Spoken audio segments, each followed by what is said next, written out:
আলাইকুম। শরীফ ওসমান হাদিকে নিয়ে রাজনীতিতে জামাত বাজিমাত করলো।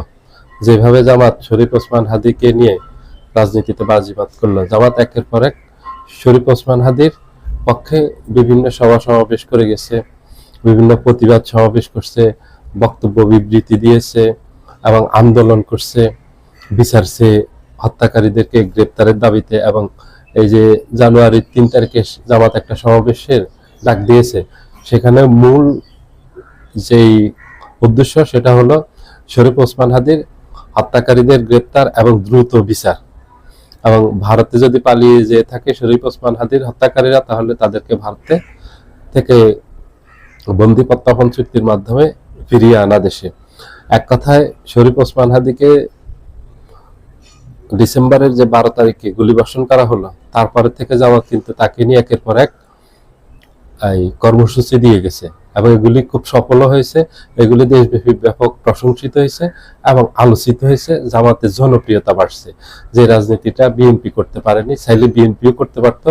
বিএনপি প্রথম থেকেই ভুল করছে। শরীফ ওসমান হাদিকে গুলিবর্ষণ করছে 12 তারিখে, আর 14 তারিখে সর্বদলীয় ঐক্যের একটা সমাবেশ হয়েছে শাহবাগ মোড়ে, যেখানে বিএনপি অংশগ্রহণ করার কথা ছিল, সেখানে বিএনপি পরে অংশগ্রহণ করেনি। যেটা সবাই বলছে যে বিএনপি বিশ্বাসঘাতকতা করেছে, বিএনপি পিছন থেকে ছুরি মেরেছে, বিএনপি আসেনি, আসবে বলে আসেনি। বিএনপি বলছিল আসবে, কারণ সেটা নিয়ে আগের দিনে প্রধান উপদেষ্টার যমুনার কার্যালয়ে বিএনপি, জামাত, এনসিপি বৈঠক করছে এবং সেখানে সিদ্ধান্ত হয়েছে যে 14 তারিখের সর্বদলীয় ঐক্য সমাবেশ হবে, সেখানে সকল রাজনৈতিক দল অংশগ্রহণ করবে। বিএনপিও সেখানে একমত হয়েছে। কিন্তু 14 তারিখে দেখা গেল বিএনপি ব্যতীত সকল রাজনৈতিক দল অংশগ্রহণ করছে সেই ঐক্য সমাবেশে, এবং অনেক অরাজনৈতিক সংগঠন সেখানে, সাংস্কৃতিক সংগঠন সেখানে অংশগ্রহণ করছে। একমাত্র বিএনপি সেখানে যায়নি। বিএনপি পরে একটা বিবৃতি দিয়েছে, আমরা এটার সাথে আছি। মানুষ এই রাজনীতি বুঝে, মানুষ বিএনপির ওই রাজনীতিটা পছন্দ করেনি, ওই কৌশল। কারণ সেখানে গেলে বিএনপি আওয়ামী লীগের বিরুদ্ধে কথা বলতে হবে, ভারতের বিরুদ্ধে কথা বলতে হবে। বিএনপি ভারতের বিরুদ্ধে কথা বলবে না, আওয়ামী লীগের বিরুদ্ধে কথা বলবে না।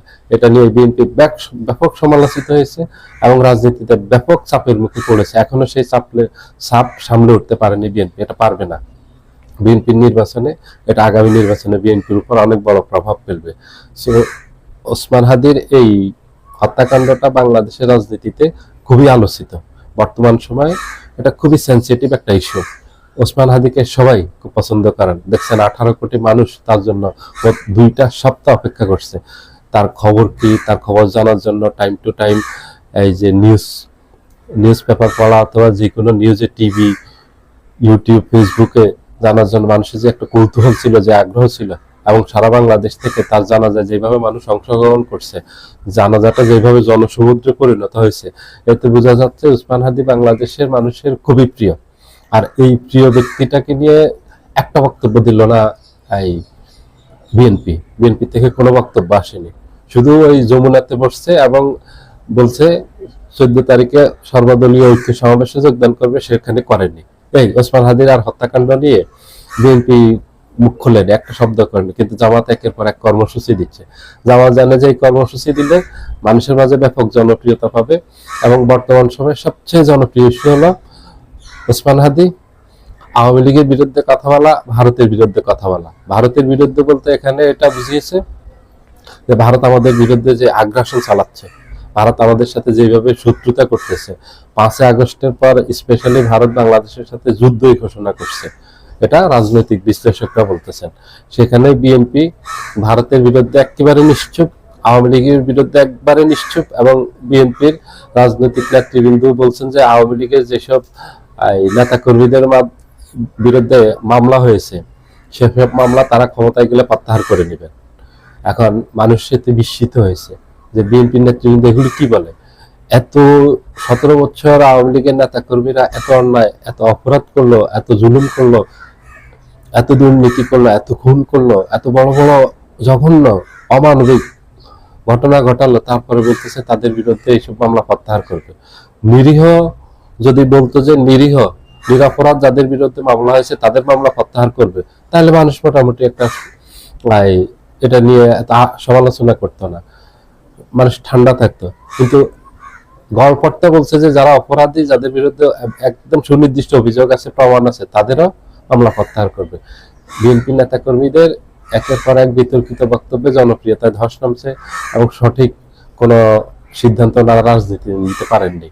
ইদানিং দেখবেন যে ওনাদের রাজনীতিতে অনেক ভুল আছে, বিএনপি রাজনীতি যদি ভুল ধরেন অনেক ভুল আছে, যার কারণে বিএনপি রাজনীতি জনপ্রিয়তা অনেক কমেছে, অনেক। এটা বিএনপি এখন টেনশনের কারণ। বিএনপির থেকে জামাত সুবিধাজনক অবস্থা আছে, জামাত জনপ্রিয় রাজনীতিগুলি করছে। ওসমান হাদিকে নিয়ে একের পর এক কর্মসূচি দিচ্ছে, যে 3 তারিখে কর্মসূচি ওসমান হাদিকে মূলত লক্ষ্য করে, উদ্দেশ্য করে, এবং এটাতে রাজনৈতিক একটা ফায়দা আছে। যে কোনো দলের রাজনীতি, কোনো কর্মসূচি থাকার অর্থ হলো এখানে রাজনৈতিক একটা ফায়দা নেওয়া, এটা নিবে, এটাই রাজনীতি। জনগণকে নিয়ে এই রাজনীতি করতে হবে, জনগণের ইস্যু কাজে লাগিয়ে আপনাকে জনপ্রিয় হতে হবে। যখন যেটা জনপ্রিয় ইস্যু সেটাকে কাজে লাগাতে হবে, নাইলে আপনি রাজনীতিতে টিকতে পারবেন না, জনগণের সমর্থন পাবেন না, জনপ্রিয়তা আপনার ধস নামবে। জামাত এই ভুল করেনি। জামাত জানে যে বিএনপির, আওয়ামী লীগের বিরোধিতা করা, ভারতের বিরোধিতা করা হলো এখন সবচেয়ে জনপ্রিয় ইস্যু, এটা কাজে লাগিয়েছে জামাত। এবং ওসমান হাদির ইস্যু খুবই জনপ্রিয় ইস্যু, যেটা মানুষ একেবারে খুব সুন্দরভাবে নিয়েছে, কারণ এটা মানুষের একটা আবেগের জায়গা। ওসমান হাদি এই আবেগটাকে কাজে লাগিয়েছে, পুঁজি করেছে জামাত, পুঁজি করে জামাত বাজিমাত করছে। ওসমান হাদির এই আবেগটাকে কাজে লাগিয়ে জামাত কিন্তু বাজিমাত করছে রাজনীতিতে। সবাই ভালো থাকবেন, আল্লাহ হাফেজ।